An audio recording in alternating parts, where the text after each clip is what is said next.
Okay, and I think we're live. Hello and welcome to Alfresco Tech Talk Live. This is episode, what episode is that? Episode 92. And today we're joined by Mike Farman, who's presenting on content model management today, which is a new feature that we introduced in Alfresco 5.1. So first of all, I have a couple of announcements. The next Tech Talk Live is on the 6th of January, where we have Gavin coming on to present on REST APIs and what we're doing in terms of REST APIs of the future and things we're investing in for 5.1 and post 5.1. So be sure to check that one out. The event is not live yet. I promise I'll get it done before the holidays. We don't have a date fixed for the next office hours, so I'll check out with Richard and get the next one set up, and people can sign up for it. So welcome to Tech Talk Live. Mike, I believe this is the first time you've been on Tech Talk Live, or have you been here before? It's the first time for several years. Yeah, I think I did one maybe 3 or 4 years ago, something like that. So, yeah. You remember the topic? Crikey, put me on the spot there. I don't actually. I'd have to go back. Okay. Well, maybe you can present yourself and just go ahead with your presentations, and I'll go on mute. Sure, thanks. Okay, so my name's Mike Farman. I've been with Alfresco nearly 10 years now, so one of the long-term Alfresco employees. So most recently, I've been working as part of the product management team. One of the projects I was working on was the modeling capabilities that we're going to be talking about today. I have actually recently changed roles, so I'm going to be doing more work with the fields by heading up the pre-sales team within Europe. So what we're going to run through today is a new capability that's been added into the 5.1 release. And what I'll do is walk through some of the background to the feature. We'll talk about why we did it, what the capabilities of the new feature set is, go through a bit of the life cycle of how it will be used in practice, and then we've got a live demo. We'll also talk through just some kind of more technical tips and tricks, a bit of troubleshooting advice, and then we should have plenty of time to take questions when we get to the end there. So I think we'd take questions on the chat. Is that right? Yes. So if you have any questions, paste them into the chat on the Google Plus page. I'll be watching both for the questions, and we'll be picking up the questions by the end of the session today. Great. Okay, so I'm going to share my screen, and maybe we could just get confirmation that that's all working. I'll bring up the slide deck. And we see your screen. Excellent. Okay, so what we're talking about today, as I mentioned, is model management. It's a new capability that's being added into 5.1, and I want to talk through a little bit about the background to what this feature is actually providing. And first of all, just want to talk a little bit about what we mean by modeling and what that consists of. This may be something that's quite familiar to many of you on the call, but those of you who are new to it, Alfresco currently offers and has offered for pretty much since day one a very rich way of modeling the content within an organization.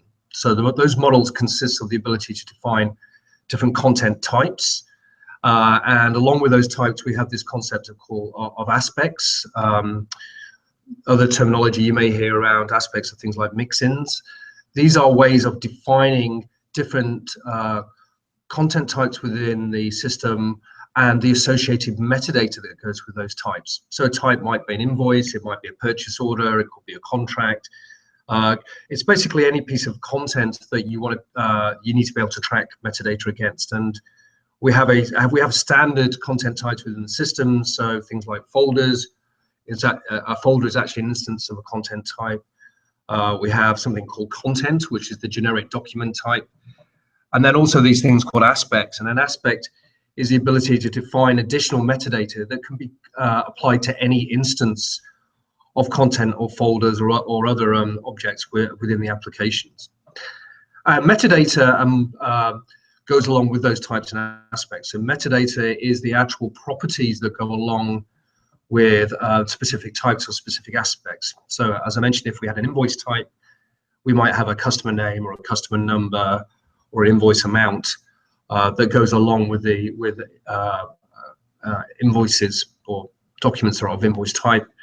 And those properties are used to define the context around that information. So it's very important for us to be able to define those content models and then define the properties that go along with those content models.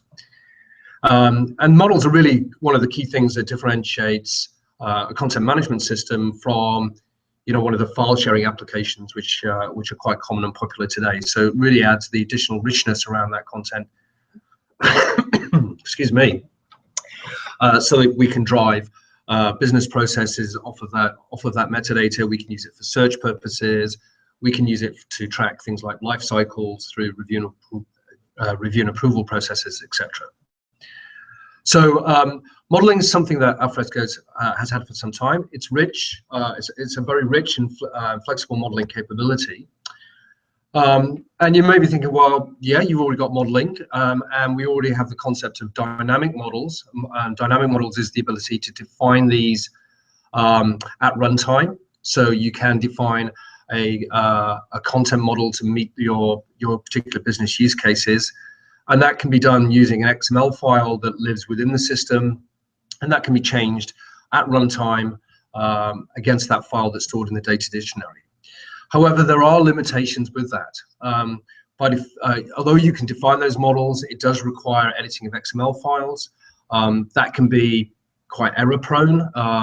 It's somewhat technical in the fact you need to understand the XML data structures required.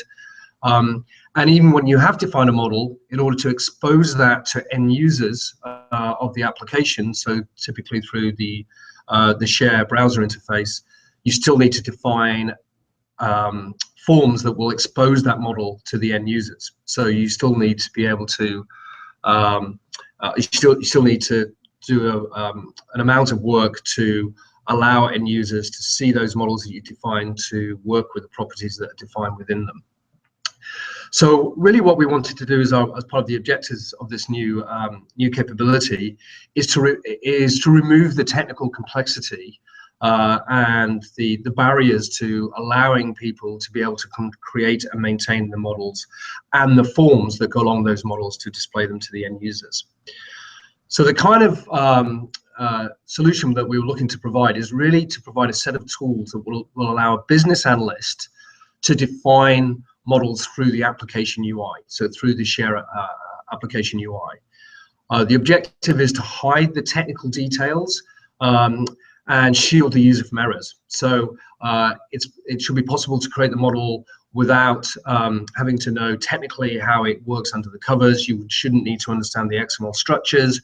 You shouldn't need to have access to a file system. You shouldn't need to go to IT to make changes and updates to the model that's been defined. And also kind of lead the user through the process. So it should be very intuitive to be able to create and update those models and maintain those on an ongoing basis. What we've really done is we've set out to address the most common use cases. It's not 100% of the capabilities that are provided through the core application, but it does include the common things like the ability to define types, the ability to define aspects, and the ability to define the metadata and properties that go along with both of those. It also supports things like constraints. So as part of the property definitions, you can include constraints to limit entries to particular lists of values, for example, or maybe constraints based on an import mask using a regular expression. And we'll talk about some of the specifics of that in more detail. As I mentioned, it does build on the existing modeling capability, exposes a large amount of it, not 100% of it, but it should cover many of the common use cases that we see when people are defining content models within the application. So in terms of kind of the high-level features that it provides, as I mentioned, it supports the ability to define your own custom types and your custom aspects. Those types can be driven off some of the existing types like content and folders, also the ability to define aspects, and then the properties that live within those, including the data types for the different properties. So a field may be specifically for capturing text, a content. It may be for dates or date time fields. It could be for booleans, etc. And as we go through the demo, we'll see some of this live as to how that gets set up. As I mentioned, we do support the ability to define constraints. So those constraints can be lists and values, they can be numeric ranges, they can also make use of regular expressions. So you can control what specific values can be edited and entered into those properties that have been defined. And then the models themselves actually have a life cycle. And that life cycle is really about the ability to be able to, for a business analyst to be working on a model without affecting or without that model being available to end users until the business analyst is happy that they're ready to publish that and make it active. Also part of this is model validation. The tool will prevent creation of invalid models.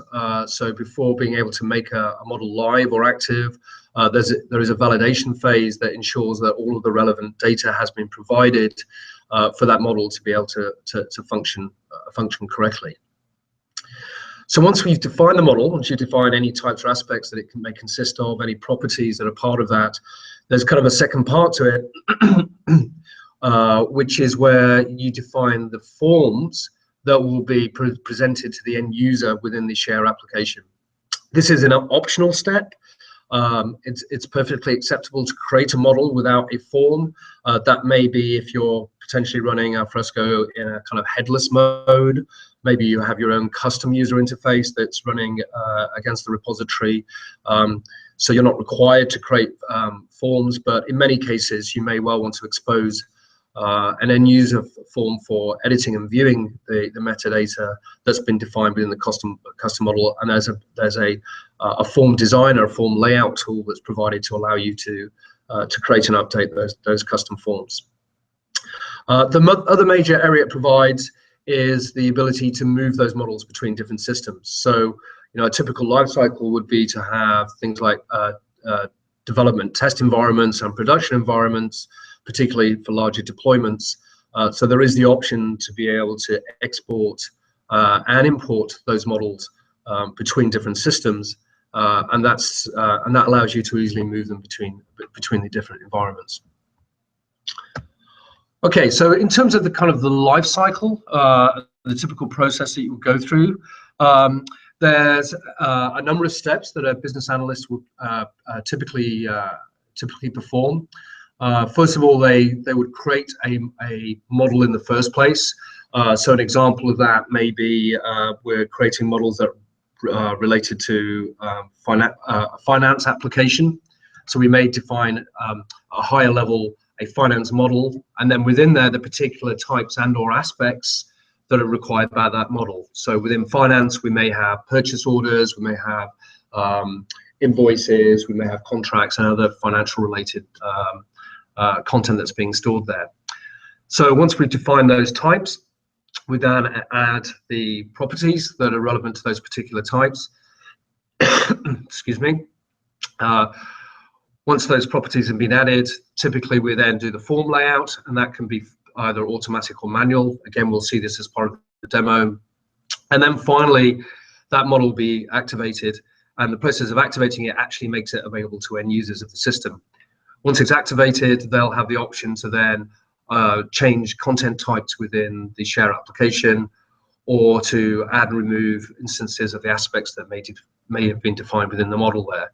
So two distinct kind of parts of the life cycle there, excuse me, and then two separate roles that these are really targeted at. And as I say, it's really very much targeted at a business analyst level of user, not necessarily a developer, certainly not, no requirement to have Java skills or anything like that to be able to create and define the models.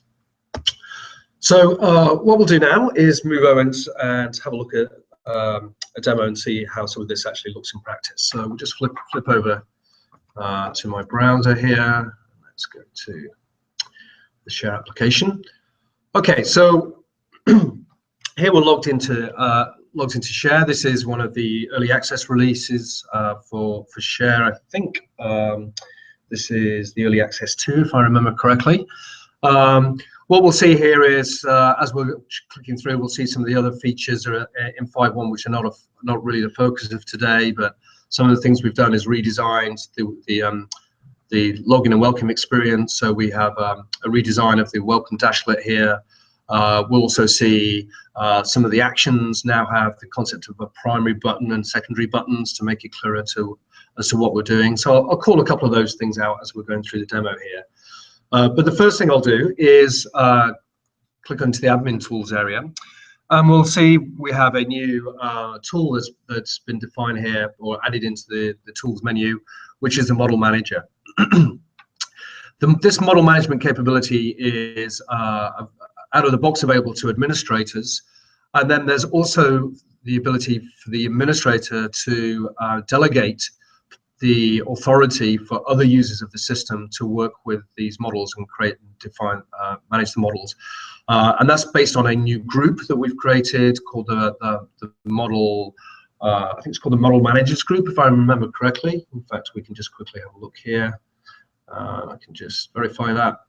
Yeah, sorry, Model Administrators. So you can see by default, the administrator is a member of the Alfresco Model Administrators Group. Other users can be added into that group, and they will then be given the permission to create and work with models, but not necessarily perform other administrative operations. So it is a way of being able to delegate responsibility of working with these models to other users, not just full-blown administrators. Okay, so let's click on the model management tool. This is the first page we would see here.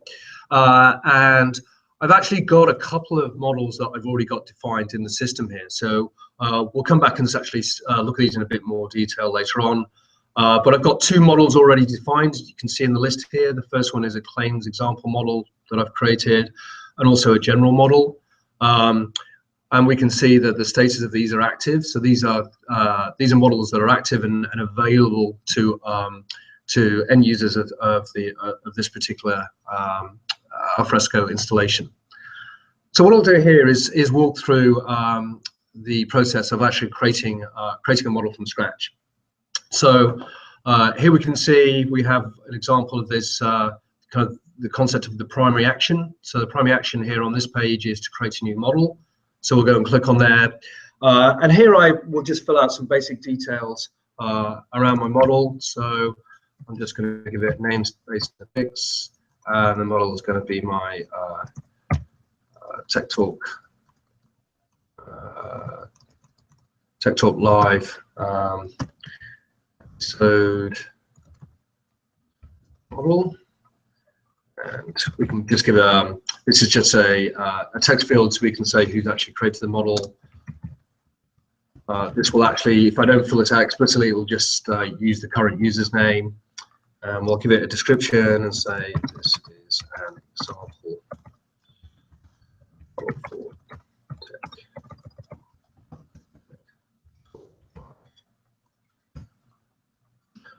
Okay, so this is just the top level for the model. I don't actually have any particular, haven't actually created any types or aspects yet. So if I click on that model, this is the screen that will allow me to do that. So you can see here I have the option to create custom types or create aspects within here. For the purposes of the demonstration, what we'll do is walk through the process of creating a new type. So I'll just hit the create custom type option, and we need to give the type a name. So the idea here is actually we're going to create a type, and we're going to use this to capture content that relates to particular episodes of Tech Talk Live. So episode.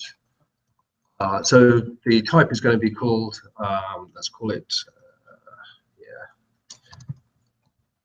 TTL episode, and I'm going to give it display label. So let's call it Tech Talk Live.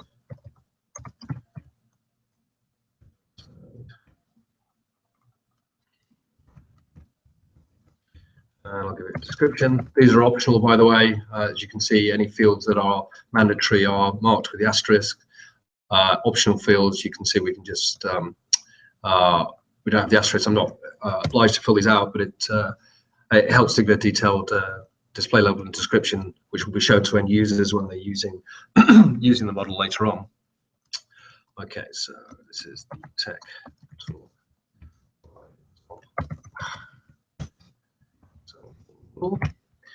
And what's important to note here is because I'm creating a custom type, I have the option to go and select what is going to be the parent type for the new type that I'm creating here. So out of the box, if this was a clean install, I'd have a couple of types on this drop down here. I'd have content, so I can create a types that are subtype from content, or I can also do that from folders as well. I have some other custom types in here, and you can see that they're listed in the drop down, so I can subtype from those also.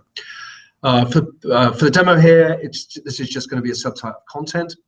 And what that means later on is when we go to lay out the form, we'll have the ability to go and include any of the properties that are defined based on the parent type definition. Okay, so I've created my TechTalk Live episode type. And the next thing I'm going to do is start to add some properties to that. So these are some property fields that we want to use to capture information that's relevant to the TechTalk Live episodes. So the first thing we'll say is that we want a number. So this is going to be the episode number. So the display label will be a text field that's displayed to the end user, and with the field of description. And then as I'm working through this create property form, this is where I can set some of the detail around the specifics of this particular property, such as its data type. So is this going to contain textual data? Is it going to contain dates? Is it going to be an integer? So those of you who are familiar with modeling, these are the standard data types that we provide for different property fields. So in this case, we're going to have an episode number contained in here. So here I'm going to use an integer. So I'm going to say that we're going to have, this is going to capture integer data because it's just going to be the number for the episode. I can then start to specify various constraints here. So things like, is this as a required value, or in other words, a mandatory value or an optional value? So do I have to provide a value for this? We could make this mandatory, so we have to enter a episode number. We can say whether it's a multi-valued field, not relevant for a number. It should only have one episode number applicable to this. Things like default values, and then also constraints. So this is where we can say that how we want to enforce particular values, values to go into this field. So if I say none, it will just be a free text text field. We also support regular expressions, minimum, maximum lengths, minimum, maximum values. List of values can be used for pick lists. So if we want to have a drop-down list of values, we can enter those in here.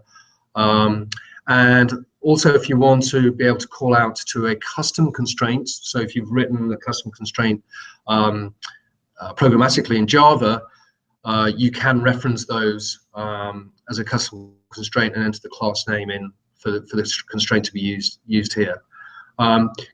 Just for keeping things simple, I'm not gonna use a constraint for the episode number. And then the final option I have is giving controls around how this field will be indexed. Now the requirements here are really very much depend on how you want to use this property, particularly for search later on. So this is controlling how the field will be indexed, and therefore what search capabilities will be available against the field. So for example, can it be used for things like faceting in search results? How is it stored within the index will also influences how efficient, well not efficient, but how much memory is required for storing that, how much disk space is required for storing it. Many of these things are not important for smaller systems, but when you get into very large systems, the index settings can become significant.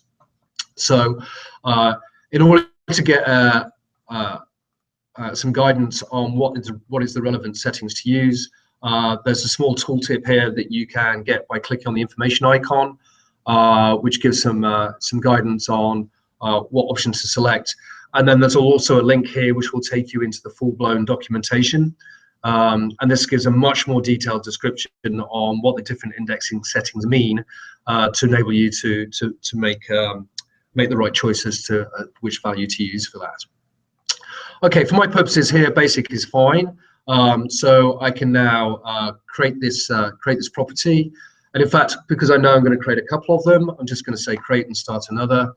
And I'm going to keep filling this out. And in this case, I won't talk through every field, but I'm just going to call out a couple of things as we go through here. So we've got the episode number as our first property. Next thing we're going to have is the episode title. Again, we'll give it a display label.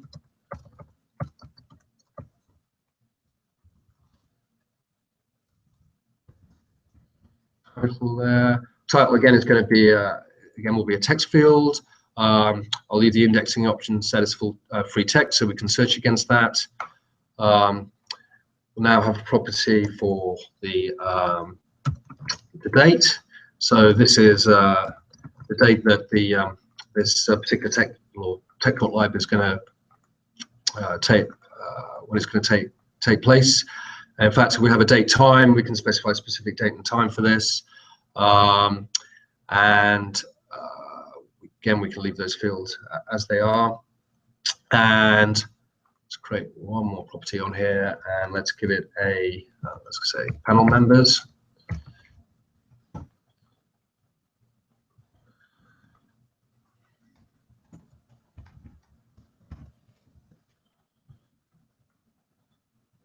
Text field, and we're done. Okay, so we've got, so we've defined within our TechTalk Live episode type, we now have 4 properties we've defined here. We've made the number of mandatory. We've left the other 3 optional, just for the purposes of the demo, just to show some different capabilities here.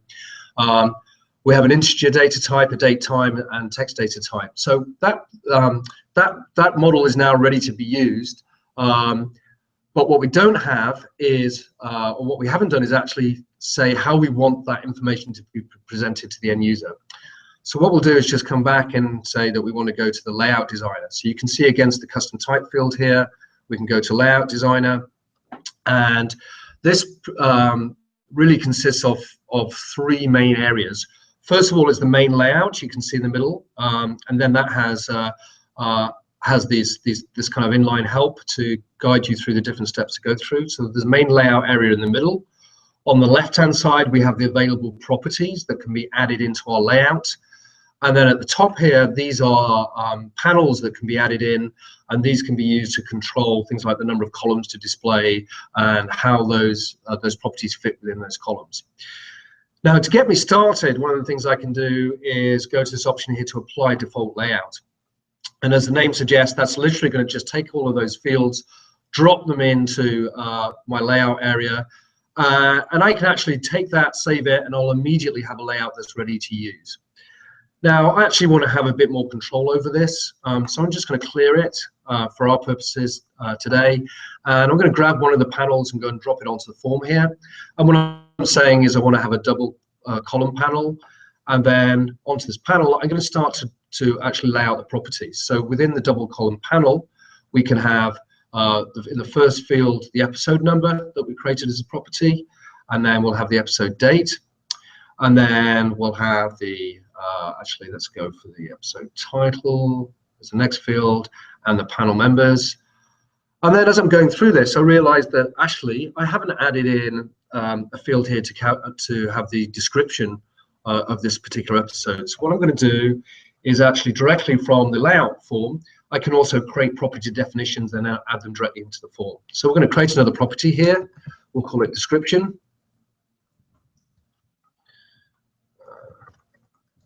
Let's give it a display label. It's going to be a text field.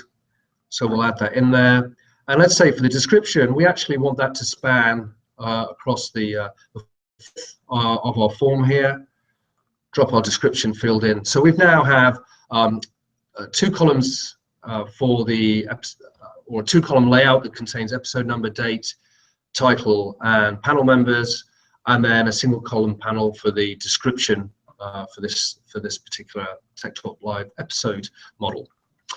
Okay, so once we have the layout here, we can then start to add some additional information as to how we want these different fields to be rendered.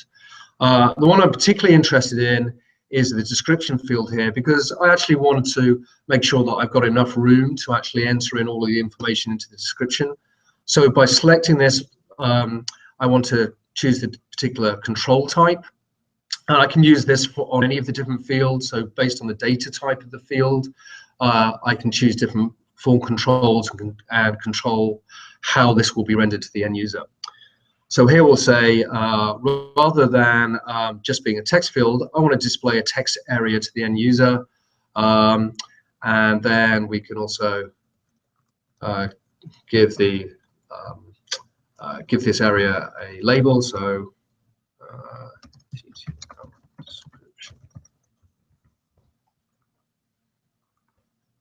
okay, so I'm now happy with that layout.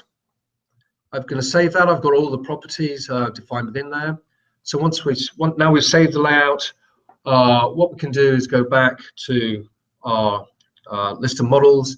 And you notice all this time this model has been inactive. So no end user will have seen any of the work that I'm doing here because it's still been a work in progress. I wasn't ready to actually make this live and active within the application. So what we'll do now is actually go ahead and activate it. You can see its status is now turned to active. It's turned green there, so I can see that that's now available to end users.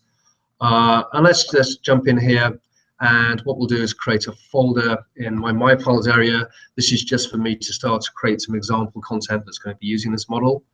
So let's say Tech Talk Live folder. So this is just a folder just contain the sample. I'm just going to create a piece of content. So, example episode. Take it away.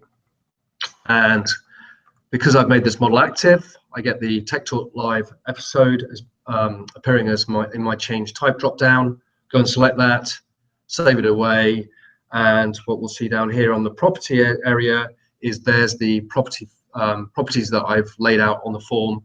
We can see the 2-column layout to begin with. We can see the single column layout where we put the description. And let's go ahead and edit that.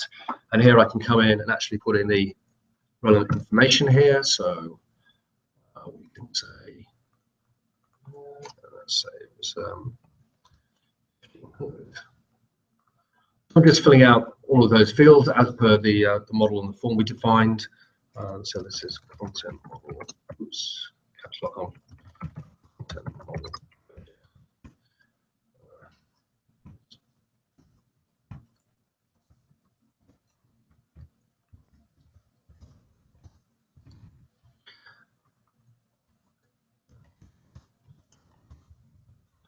I'm not going to fill out the full description here, but this shows us where we can enter in all the information into the form, save that away, and then you can see that all of that metadata has been saved away on the model here. Now, something that we may want to do is actually make changes to this model once we've actually deployed it. And if I go back into the model manager, we can go back into the episode model, go back into the layout designer, and any of the layout options here can be changed.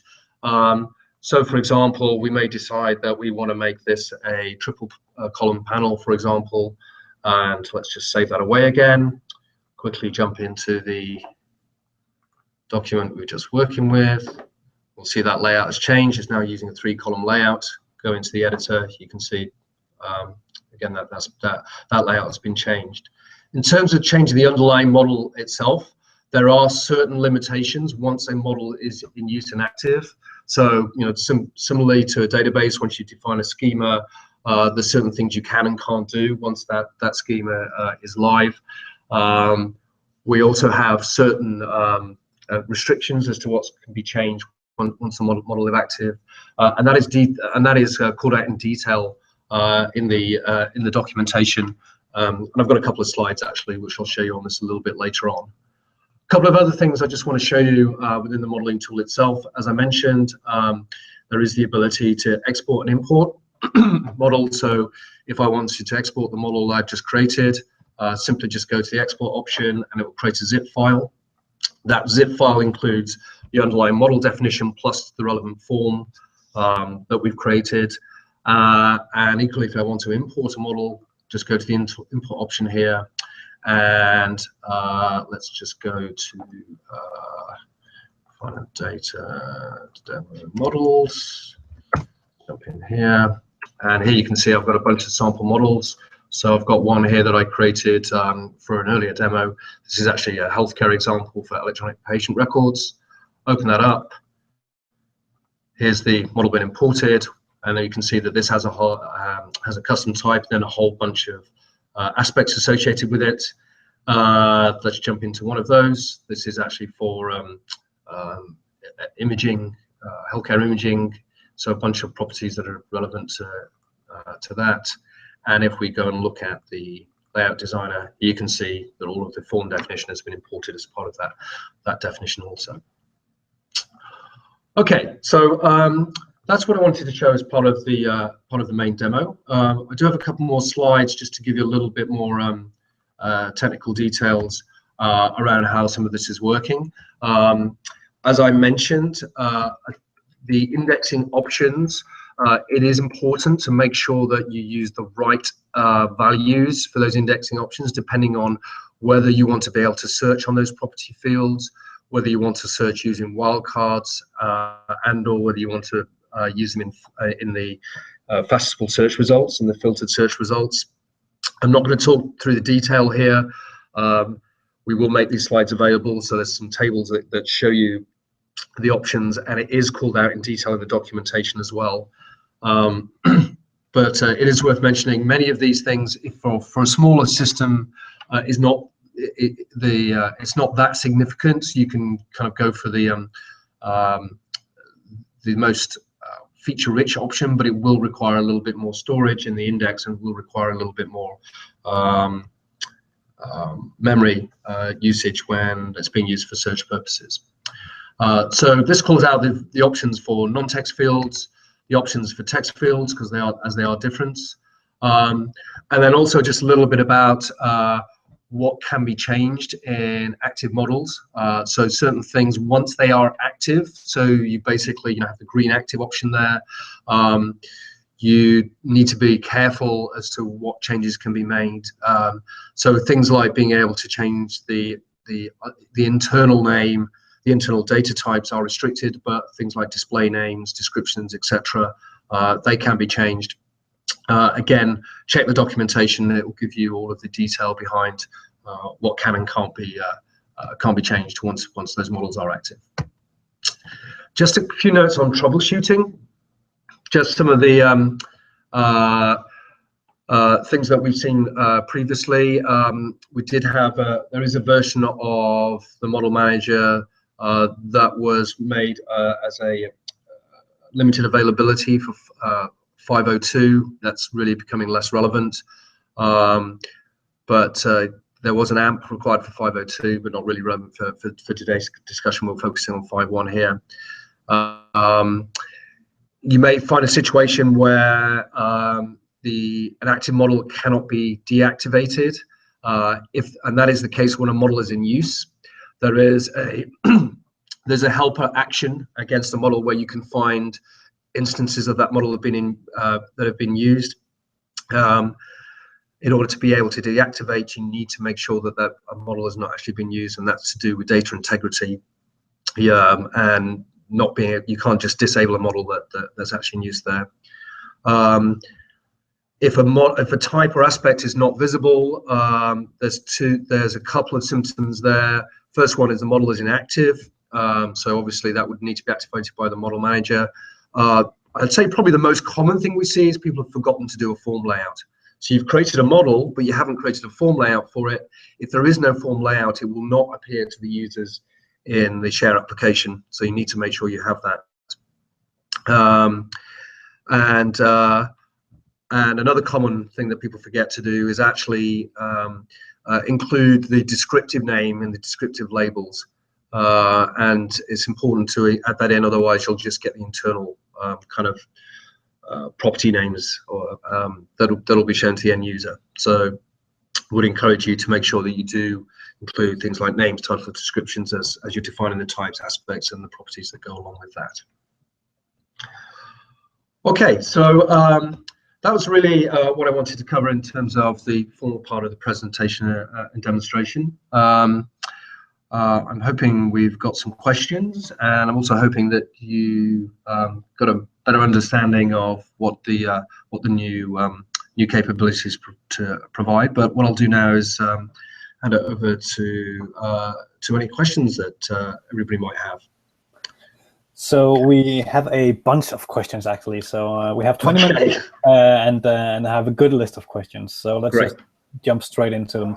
The first one is about permissions to who can create and modify the models. You mentioned that there was the group for model manager. You need to be a member of that group. Does that mean that you have to be an admin and be a part of that, or can you have a normal user that only has access to the model tool, or how does that work? You only need to be a member of that group, so you do not need to be an admin as well. So it's perfectly acceptable for a user to be a regular user and to be a member of the model administrators group, and they will only have model administration capabilities, none of the other admin features. Great. The next question, in terms of flow, so previously we've, as developers, we've had to manage the models and really put it into a test and development environment, and put it into a staging environment, and then put it into production. That whole flow is obviously changed now, that we can have the users create these models, and I believe that a lot of people will be hesitant to give users direct access on a production system to do this, but do we have any best practices on the whole flow, on how you would handle this from a development and testing standpoint, and making it into production, and handling these between the different kind of systems? How you there's a risk of getting the models out of sync when you move them between the systems. So any advice or thoughts on this? Yeah, well, I think the first thing to make clear is that the existing modeling capability is still available and still applies. So you're not obliged to make use of this this new capability. And I'd certainly agree with the point that in many cases you may not want to have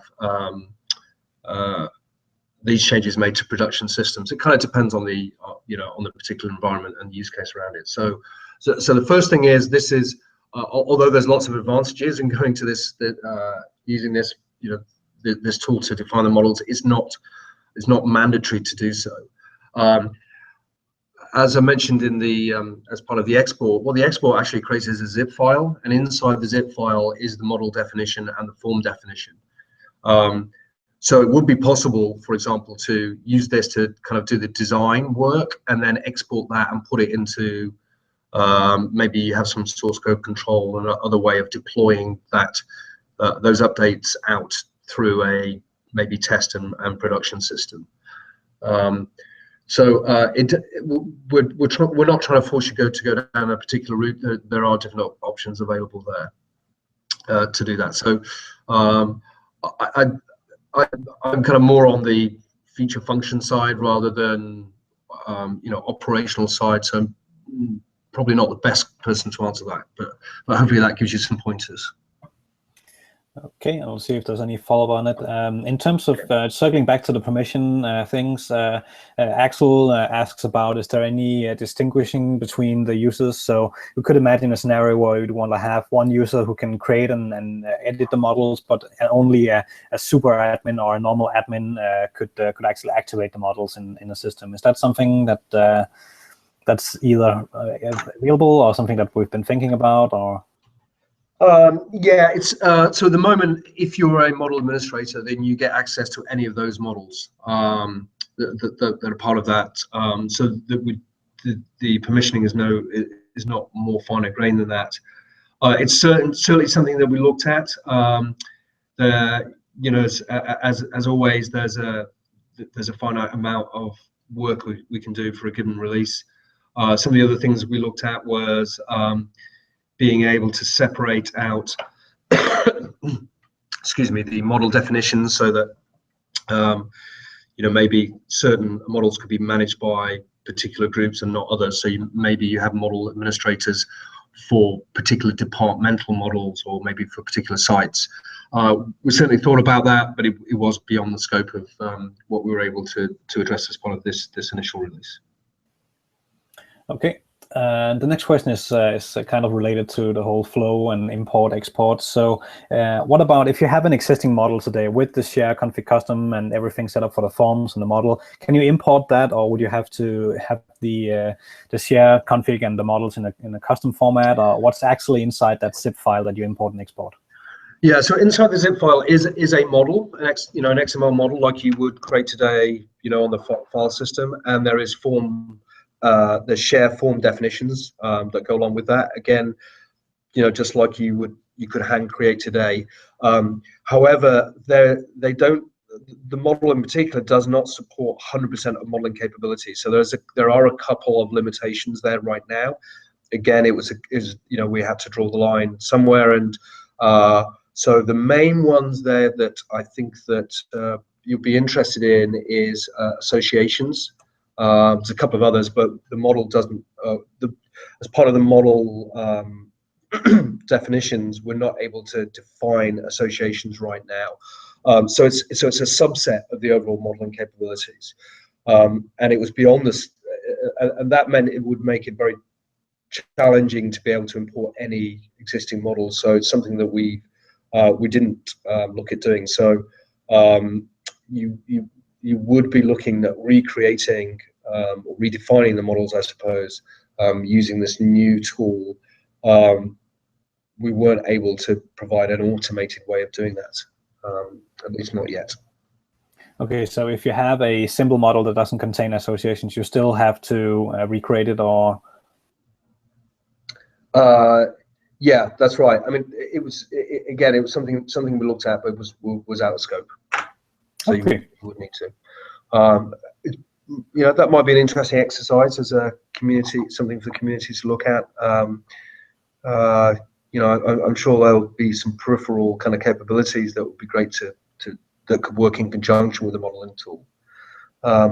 Actually, this might be coming up in a question, I don't know, but it's worth mentioning. There is a API that goes along with this. The API is written as a public API.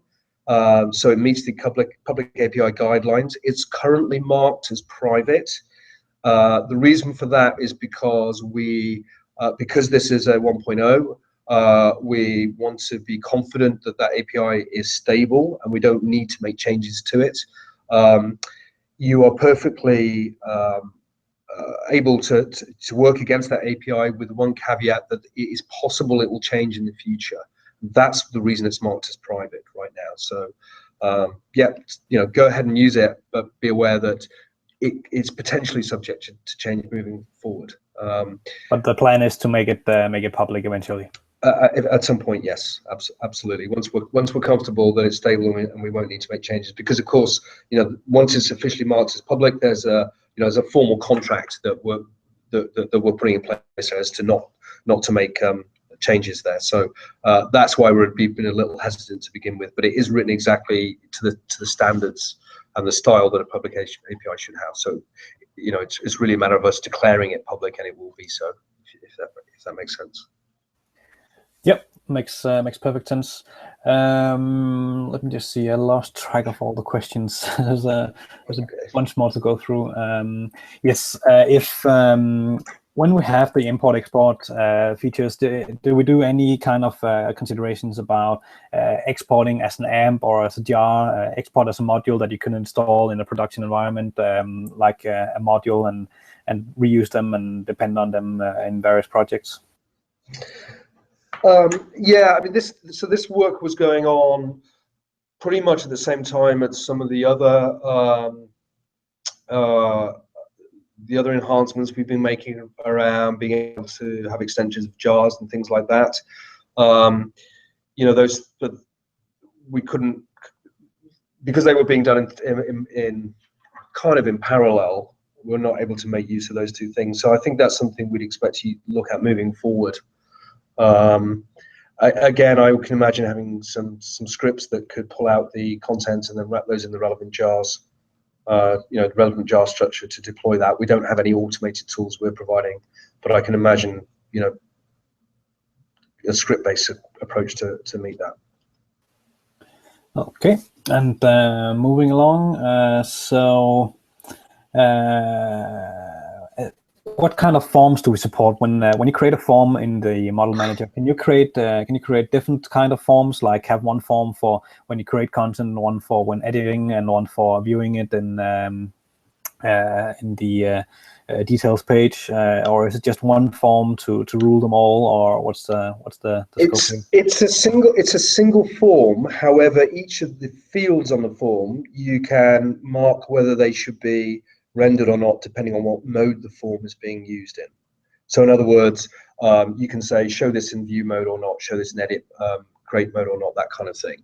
So you do have some, so it's one form, but you can on the property level, you have control level when those get rendered, those fields get rendered, depending on what mode that form is running in. Okay, so you reuse the layout and everything, but per field you define whether or not it's available in view or edit or create. Correct. Okay, excellent. Axel is asking if now that we can define the models and the forms, how far off are we from having UI-based customizations of the document library metadata template? So that's when you're in the document library and viewing the rows, and I think I know the answers to that one, but maybe you have a different answer than I do. Yeah, so we actually, as part of this work, we have had a kind of forward-looking eye to it. So if you actually create one of these models and forms, export it, look inside the zip file, and then look inside the form definition, you'll notice that there's a bunch of JSON inside that form. At the moment, that's not used, but the plan is that will be used in the future to be able to render the form as an iCal form. Once we migrate those components over to using iCal, we would expect to be able to use this tool to do much more than just property viewing and editing forms, but some of the other layout forms, including things like the metadata templates in the document library. So, yeah, absolutely, that is the direction that we're heading with this. But it's it's an evolutionary process right now. Yep. And let's just see. So just to really emphasize on this one, associations, we don't support them right now, but is it in the roadmap, or what's? It's actually one of the higher priority items that we had. So we use it, as I'm sure most people are aware, we use an agile methodology. So we prioritize the roadmap. We break that into sprints. We have a certain velocity that we work through. Where that basically fell was that the one of the highest priority things that didn't make it into the final sprint was the association support. So absolutely, and we'd like to get feedback. Clearly on what areas you feel the highest priority. So it shouldn't be just Alfresco's opinion. We'd love to get your feedback on where we should invest more in this, because this should be an ongoing development process and not just a one-off. So yeah, please let us know what you think and where we should be investing next. Can you share with us just a bit about what's on the roadmap currently, so we don't get a bunch of reports saying, oh, we'd love this feature, but it's already in a backlog or on a roadmap? Can you maybe just in words share with us what kind of things are on the backlog or the roadmap now? So well, one thing, so I'd still like to hear that feedback, by the way. So even if it's on the roadmap, it's good to hear it, because it helps us to continue to prioritize appropriately. So some of the missing things that we have right now in the models, associations, as I mentioned, is one of the major ones. Currently, constraints live within the model definitions themselves. We'd like to to separate those out, so we could basically have a library of constraints. So that might be a library of pick lists, for example, which then could be reused across multiple models, which is not there right now. Like to have some control over some more controls over whether when a model or when a type or aspect is active or not. And so at the moment it's at the model level, but we'd like to have some finer grained controls there to basically say that this model, this aspect maybe is historical, so we don't want to remove it from the system, but we don't want people to start to add it to any new content, for example. So some finer grained controls over when and what those aspects and types appear. Possibly additional evaluators around that to say that these types are applicable to this site or this group or some other criteria that can be used to, again, provide finer grained controls over when and where particular models, types, aspects can be used within the system. Some of the other things, well, we touched on this already, to be additional form, layout, and design. So things like metadata templates within the document library views. Advanced search forms was something that we again had kind of on the backlog, which didn't make the final cut for 5.1, but it should be relatively easy. Actually, the engineers won't be happy with me saying that, but you could see how we could use a very similar approach to be able to design search forms, not just metadata entry forms. So those are some of the things that I know we're higher on the backlog, but please do let us know your thoughts as well. And what's the best way to provide feedback to you guys? Is that to raise some bugs in issues in Jira or forum posts, or send you an email, or we all add you on Skype, or what would be the best way to feedback? Yeah, okay, I'll give you my home number. No, that's probably not a good thing. Well, if there's particular enterprise customers, then support is the best way. That will have its most weight to it, because we'll then associate those tickets against the relevant backlog items, and that will that gives it very good visibility. Failing that, then I think the forums is a good place to put that as well.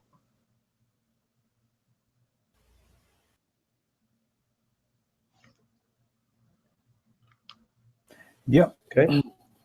Looks good. I'm just having a last look of if there are any questions that I missed. It is a long list of questions that we went through, but I think we covered everything, and we're almost on top of the hour.